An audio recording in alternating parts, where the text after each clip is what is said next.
Clemson University is an old and history-rich school that has many different legacies throughout its many years in South Carolina. From its start in 1889, it has one legacy that will always be standing: its buildings. Many buildings that were built back then are still standing today, such as Hardin Hall. Many of these original buildings have a shady background, though. Back when Clemson was originally founded, they used a system of forced labor on criminals and was one of the closest things to slavery at the time. Many of the shoe boxes were built first to house these workers. Most of these buildings built back then have plaques to explain the significance of who they are named after, but there is no significance of the workers who built them. Even a brick on the building with their name could even be the slightest way to honor them. But when these buildings were first started, many were built near and around John C. Calhoun's house. First built was Hardin Hall, then Tillman, and Godfrey Hall. As the years went on, they slowly expanded outward to create new education and living spaces for students. Through the expansions, many renovations also took place to keep the history of this college alive. No matter the role played, we need to honor these people and its creators. If you do a Google search for Clemson University, one of the first images you'll see will be Tillman Hall, the longtime admissions building of Clemson University that overlooks the beautiful Bowman Field. This building is the first thing prospective students, current students, alumni, and visitors see when visiting Clemson, and has become the face of Clemson for both those who do and do not know about the school. With so much attention and recognition, it is assumed that Benjamin Tillman, the person Tillman Hall was named after, was an honorable man and someone who we as a Clemson family would want to represent our university. This, however, is not necessarily the case. Upon further research into Benjamin Tillman, you will discover that Tillman was born into a large slave-owning family on August 11, 1847, and from a young age helped his mother maintain the family inn and manage the plantation and slaves. By the time Tillman was old enough to own his own land, slavery had been abolished, but that did not prevent him from using freedmen laborers, which were not much better than slaves. Benjamin Tillman quickly became one of the most successful agricultural farmers in the South, owning more than 1,000 acres of land and operating over 30 plows. Tillman's success quickly earned him recognition from the state's prominent figures and led to his election as South Carolina's governor in 1890, where he served until 1894. As governor, his racist views began to become evident, as he constantly spoke about the importance of white supremacy, and the state of South Carolina as a whole saw a dramatic rise in the number of African American lynchings during his term as governor. In 1900, while discussing African Americans, Ben Tillman stated, "We of the South have never recognized the right of the black man to govern the white man, and will never will. We have never believed him to be equal to the white man, and we will not submit to gratifying his lust on our wives and daughters without lynching him." This is just one of the disgusting quotes Tillman has been documented saying. With all that being said, Tillman was still a very powerful figure in the state through his politics and wealth, and because of his long-term advocacy to create an agricultural college, he was able to meet with Thomas Green Clemson. On Clemson's deathbed, he shared his idea with Tillman of willing his estate to South Carolina to create an educational college. Tillman then led this movement with the help of a few others to make sure Thomas Green Clemson's vision came true. This led to Tillman becoming one of the original 7 successor trustees of the Clemson Agricultural College. While Ben Tillman was largely responsible for the building and start of Clemson University, his actions and legacy create a troubling problem when it comes to recognizing him. The representation of Tillman on campus most notably comes from Tillman Hall. Due to this being the most recognizable and formerly most important building on campus, many believe that Tillman was this heroic figure that deserved to be honored, without knowing the complete story and actual information on who Benjamin Tillman was. Clemson has tried to be more transparent with this controversial information by posting it on their website under the Historical Figures tab. But like the other monuments on campus, the information presented to those on campus glorifies these individuals, but if you want the entire story, you're going to have to search for it. Strom Thurmond was another prominent figure in Clemson's history, but the Clemson website mentions him only once. In Notable People, under the History section on the Clemson About page, it reads, "Thurmond graduated from Clemson in 1923 and went on to become the longest-serving U.S. Senator in history. The Strom Thurmond Institute was built in his honor in 1989. However, Thurmond's impact was much more controversial than what was mentioned on the Clemson's webpage. After college, Thurmond started his career in politics, being elected to the South Carolina Senate in 1933. Thurmond quickly grew in popularity. According to Nadine Kahonda, the public viewed Thurmond as a determined and gritty individual, which helped him become a political celebrity within the state. In 1942, Thurman enlisted in the military, earning the rank of lieutenant colonel as well as receiving 18 medals and awards, including the Purple Heart. After World War II, Thurman re-entered the political scene, becoming the governor of South Carolina. At this point, Thurman begins to implement his controversial racial views that Clemson University failed to mention on their webpage. While in office, Strom Thurmond supported the Jim Crow laws, which discriminated against all blacks and kept many of them from voting. Later, in 1948, Thurmond became a candidate for president in the States' Rights Democrats Party, also known as the Dixiecrats, in a response to Truman's proposed creation of a commission supporting anti-lynching laws and the elimination of state poll taxes, which kept blacks and poor whites from voting.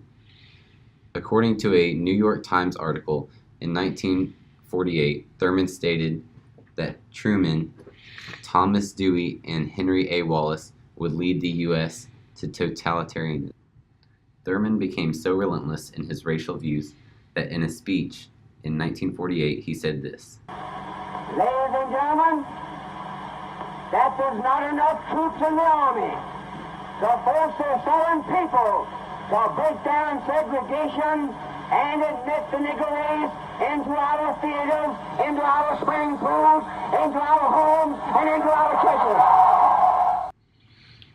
Later in his career, Thurmond wrote the Southern Manifesto, which announced disagreement with the 1954 Brown versus Board of Education case that ruled that public school segregation was unconstitutional. Yet after supporting racial segregation for most of his career, it was discovered that Thurmond fathered a mixed-race daughter, Essie Mae Washington, with his family's 16-year-old housekeeper, Carrie Butler. The Clemson website makes it seem like Strom Thurmond was a great role model, but his controversial actions show otherwise. By failing to communicate the whole truth about Strom Thurmond, Clemson University is effectively changing the perceived history of Clemson to be more pleasant, but this is ethically wrong. People deserve to know the truth about Strom Thurmond and Clemson as a whole. Knowing the history will allow us to learn from the mistakes of those who came before us in order to make a better future. As previously discussed, Clemson University lies on historical land. Before the property was known as Clemson, famous Deep South political figure John C. Calhoun lived on the large plantation called Fort Hill, which consisted of well over 1,300 acres.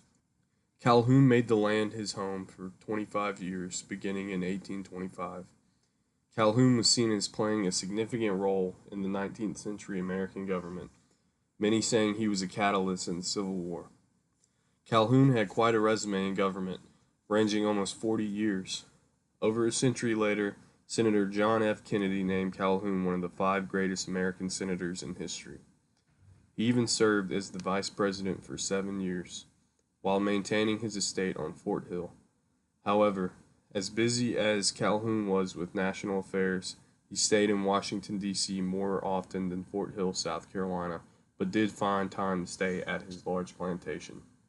Calhoun grew up around slavery. In fact, he formed a tight bond with one of his child slaves owned by his family, a boy named Sonny. They loved to fish and hunt together. As an adult, Sonny once said, "Many's the times in the boiling sun, me and Marse John has plowed together." Calhoun eventually gained custody of his childhood friend and was said to have given Sonny special privileges. Some of these privileges included allowing him to, quote, cultivate 4 or 5 acres of land for cotton and other things, the proceeds of which became his own property and sometimes produced $30 to $50 a season. By the time he left his estate and his son Andrew took over, Fort Hill had around 70 to 80 slaves. 10 years later, Fort Hill had accumulated 139 slaves.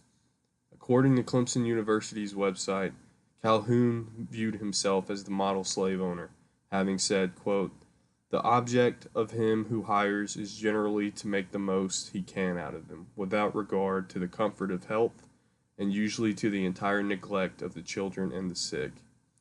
An excerpt from the website reads, quote, Calhoun insisted time after time that he was bound to do his duty in the role Providence had given him. As a man who owned slaves, he probably lived up to the just master's ideal as well as anyone.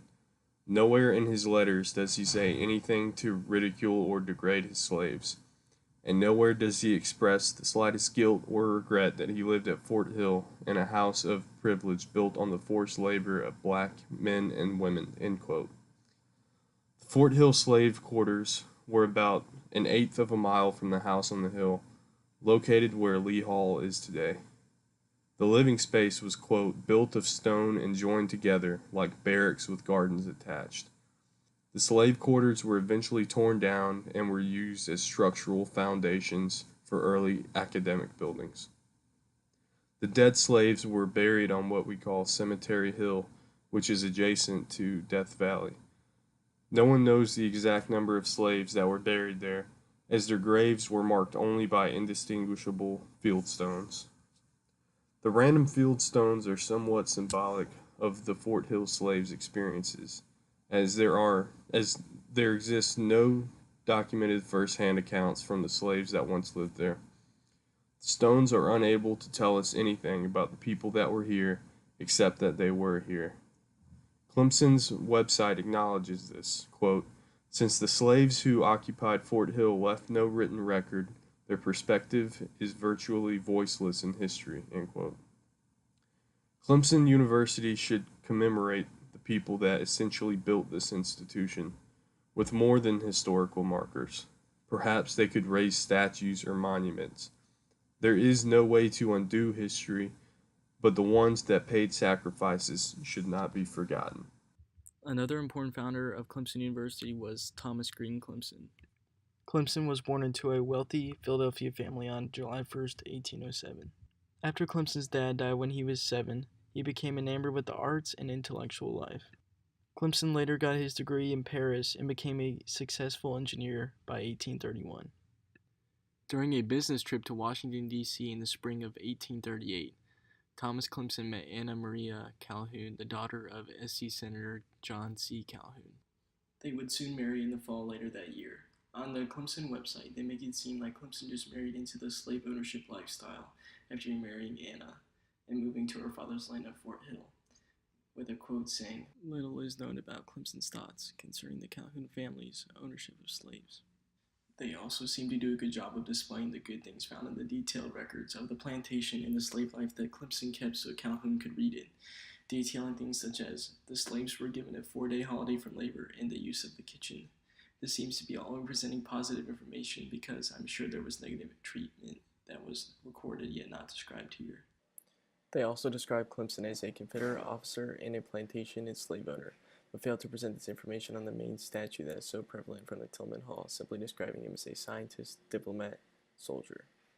Breaking down these 3 words, leave out the fact that Thomas's big scientific inquiry was in agriculture, purchasing a 100-acre farm in Maryland where he conducted agriculture experiments, quote saying, documentation recorded that at the home, Clemson owned no slaves. This is a piece of information that should be presented on the plaque because it shows that Clemson, although married into a slave-owning family, later saw no need to own any in his estate in Maryland. Describing him as merely a soldier rather than a Confederate soldier may sway people to think of him as a hero, rather than putting in a word that carries a lot of negative connotation and would damage the character that the university is founded upon. If the real history of Clemson wants to be represented, then all the facts should be available or presented across all formats, whether it's statues, plaques, websites, or social media accounts.